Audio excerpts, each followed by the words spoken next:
ನಮಸ್ಕಾರ ಸ್ನೇಹಿತರೆ.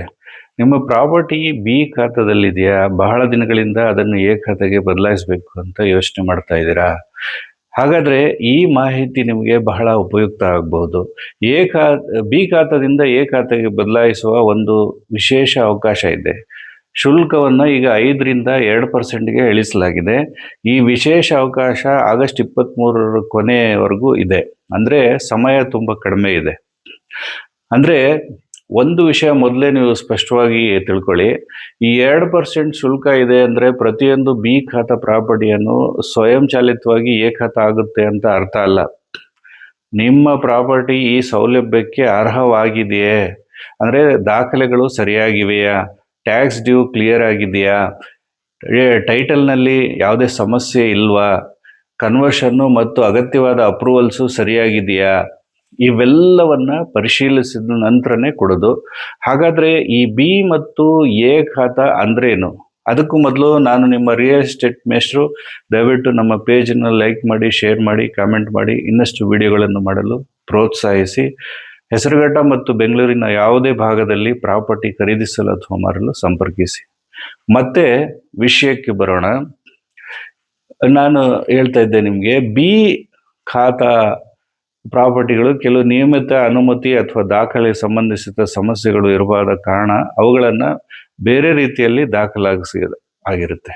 ಎ ಖಾತೆಗೆ ಬಂದ ಪ್ರಾಪರ್ಟಿ ಸಾಮಾನ್ಯವಾಗಿ ಸಂಬಂಧಿತ ಆಡಳಿತ ದಾಖಲೆಗಳು, ನಿಯಮಿತ ಪ್ರಾಪರ್ಟಿ ರೆಕಾರ್ಡ್ಸ್ ಹೊಂದಿರ್ತವೆ.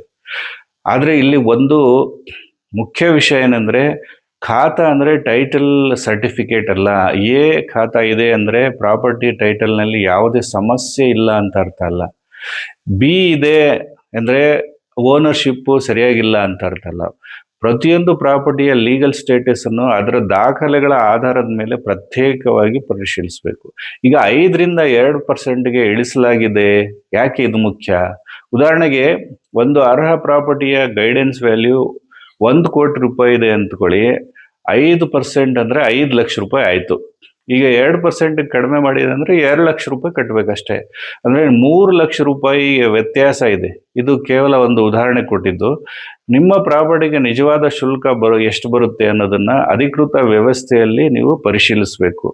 ಈಗ ಮುಖ್ಯ ಪ್ರಶ್ನೆ ಏನು ಅಂದ್ರೆ, ನೀವು ಏನ್ ಮಾಡಬೇಕು? ಮೊದಲನೇದಾಗಿ ನಿಮ್ಮ ಪ್ರಾಪರ್ಟಿಯ ಪ್ರಸ್ತುತ ಖಾತಾ ಸ್ಟೇಟಸ್ ಅನ್ನ ಪರಿಶೀಲನೆ ಮಾಡಬೇಕು.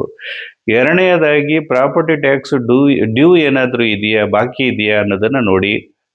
ಮೂರನೇದಾಗಿ ರಿಜಿಸ್ಟರ್ಡ್ ಸೇಲ್ ಡೀಡ್ ಅನ್ನ ನೀವು ಚೆಕ್ ಮಾಡ್ಕೊಳ್ಳಿ.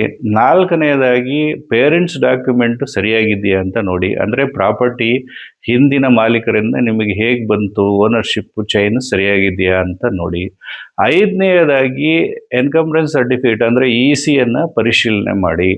ಪ್ರಾಪರ್ಟಿ ಮೇಲೆ ಯಾವುದೇ ರಿಜಿಸ್ಟರ್ಡ್ ಮಾರ್ಟಿಗೇಜು ಅಥವಾ ರಿಜಿಸ್ಟರ್ಡ್ ಟ್ರಾನ್ಸಾಕ್ಷನ್ಸ್ ಏನಾದರೂ ಆಗಿದೆಯಾ ಅನ್ನೋದು ನೋಡಬೇಕು. ಆರನೆಯದಾಗಿ DC ಕನ್ವರ್ಷನ್ಗೆ ಅಗತ್ಯ ಇರುವ ಪ್ರಾಪರ್ಟಿ ಆಗಿದ್ರೆ ಕನ್ವರ್ಷನ್ ಸಂಬಂಧಿತ ದಾಖಲೆಗಳನ್ನು ನೀವು ಪರಿಶೀಲಿಸಿ.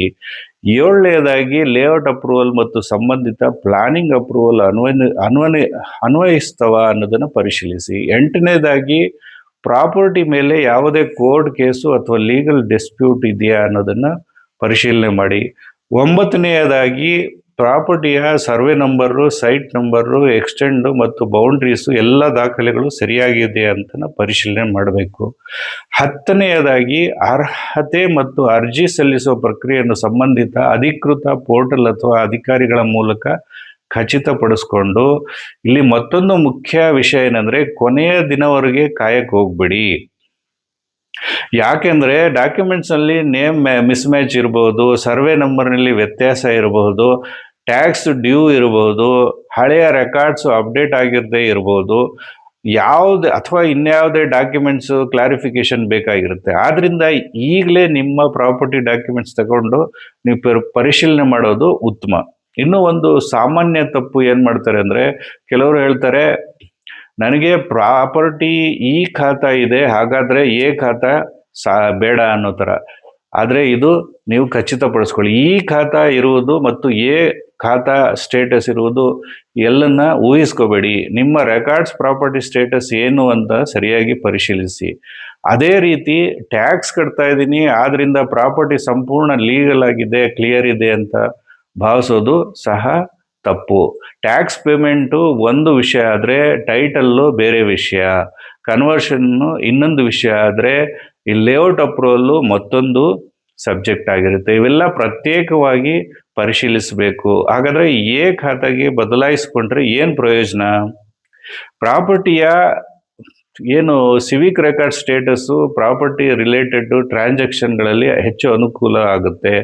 ಬ್ಯಾಂಕು ನಿಮಗೆ finance, resale, building related permissions ಮತ್ತು ಇತರೆ ಪ್ರಾಪರ್ಟಿ ಟ್ರಾನ್ಸಾಕ್ಷನ್ಗಳಲ್ಲಿ ಎ ಖಾತಾ ಸ್ಟೇಟಸ್ಸು ಬಹಳ ಉಪಯುಕ್ತ. ಆದರೆ ಮತ್ತೆ ಹೇಳ್ತಾ ಇದ್ದೀನಿ, ಎ ಖಾತಾ ಬಂದ ಕೂಡಲೇ ಪ್ರಾಪರ್ಟಿ ಎಲ್ಲ ಲೀಗಲ್ ಆಗಿರುತ್ತೆ ಅಂತಲ್ಲ. ಟೈಟಲ್ ಮತ್ತು ಇತರ ಅಪ್ರೂವಲ್ಸ್ಗಳನ್ನು ಪ್ರತ್ಯೇಕವಾಗಿ ಪರಿಶೀಲಿಸಲೇಬೇಕಾಗುತ್ತೆ. ಸ್ನೇಹಿತರೆ, ಬಿ ಖಾತಾ ಪ್ರಾಪರ್ಟಿ ಹೊಂದಿರೋರು ಈ ಅವಕಾಶವನ್ನು ಗಂಭೀರವಾಗಿ ಪರಿಗಣಿಸಬಹುದು. ಕೇವಲ 2% ಫೀ ಎಂದು ಹೇಳಿದ ತಕ್ಷಣ ಪೇಮೆಂಟ್ ಮಾಡೋಕ್ಕೆ ಹೋಗ್ಬೇಡಿ. ಮೊದಲು ಎಲಿಜಿಬಿಲಿಟಿ, ನಂತರ ಡಾಕ್ಯುಮೆಂಟ್ಸು, ನಂತರ ವೆರಿಫಿಕೇಷನ್ನು, ಆಮೇಲೆ ಅಪ್ಲಿಕೇಶನ್ನು. ಇದೇ ಸುರಕ್ಷಿತ ವಿಧಾನ. ಒಂದು ವಿಷಯ ನೀವು ನೆನಪಿಟ್ಕೊಳ್ಳಿ, ಡಿಸ್ಕೌಂಟ್ ಇದೆ ಅಂತ ಹೇಳ್ಬಿಟ್ಟು ಡಾಕ್ಯುಮೆಂಟ್ಸನ್ನು ಸ್ಕಿಪ್ ಮಾಡಬೇಡ್ರಿ. ಡೆಡ್ಲೈನ್ ಇದೆ ಅಂತ ಹೇಳ್ಬಿಟ್ಟು ಲೀಗಲ್ ವೆರಿಫಿಕೇಷನ್ನ ಸ್ಕಿಪ್ ಮಾಡೋಕ್ಕೆ ಹೋಗ್ಬೇಡಿ. ನಿಮ್ಮ ಪ್ರಾಪರ್ಟಿ, ನಿಮ್ಮ ಇನ್ವೆಸ್ಟ್ಮೆಂಟು, ನಿಮ್ಮ ಹಾರ್ಡ್ ಅಂಡ್ ಮನಿ ಇದೆ. ಆದ್ದರಿಂದ ಸರಿಯಾದ ಪರಿಶೀಲನೆ ನಂತರ ನಿರ್ಧಾರವನ್ನು ತಗೊಳ್ಳೋದು ಉತ್ತಮ. ಆಗಸ್ಟ್ 23 ಕೊನೆಯ ಗಡುವು ಇದೆ ಅಂತ ಇರೋದ್ರಿಂದ ಬಿ ಖಾತಾ ಪ್ರಾಪರ್ಟಿ ಓನರ್ಸ್ ಈಗಲೇ ತಮ್ಮ ಎಲಿಜಿಬಿಲಿಟಿ ಮತ್ತು ದಾಖಲೆಗಳನ್ನು ಪರಿಶೀಲಿಸುವುದು ಒಳ್ಳೆಯದು. ಈ ಮಾಹಿತಿ ನಿಮಗೆ ಉಪಯುಕ್ತವಾಗಿದ್ದರೆ ಲೈಕ್ ಮಾಡಿ. ಬಿ ಖಾತಾ ಪ್ರಾಪರ್ಟಿ ಹೊಂದಿರುವ ನಿಮ್ಮ ಸ್ನೇಹಿತರು ಮತ್ತು ಕುಟುಂಬದವರೊಂದಿಗೆ ಶೇರ್ ಮಾಡಿ ಮತ್ತು ಕಾಮೆಂಟ್ನಲ್ಲಿ ಬರೆಯಿರಿ. ಆ ಬಿ ಟು ಎ ಖಾತಾ ನಿಮ್ಮ ಪ್ರಾಪರ್ಟಿ ಬಗ್ಗೆ ಯಾವುದೇ ಪ್ರಶ್ನೆ ಇದ್ದರೆ ಕಾಮೆಂಟ್ನಲ್ಲಿ. ಇಂತಹ ಪ್ರಾಕ್ಟಿಕಲ್ ರಿಯಲ್ ಎಸ್ಟೇಟ್ ಎಜುಕೇಷನ್ ವಿಡಿಯೋಗಾಗಿ ನಮ್ಮ ಪೇಜನ್ನು ಫಾಲೋ ಮಾಡಿ. ನೆನಪಿಟ್ಕೊಳ್ಳಿ, ಮೊದಲು ಡಾಕ್ಯುಮೆಂಟ್ಸ್ ಚೆಕ್ ಮಾಡೋದು ಒಳ್ಳೆಯದು. ಲೀಗಲ್ ಸ್ಟೇಟಸ್ ವೆರಿಫೈ ನಂತರ ಮಾಡಿ, ನಂತರವೇ ಪ್ರಾಪರ್ಟಿ ಡಿಸಿಷನ್ನ ತೆಗೆದುಕೊಳ್ಳೋದು ಉತ್ತಮ. ಧನ್ಯವಾದಗಳು. ಜೈ ಹಿಂದ್.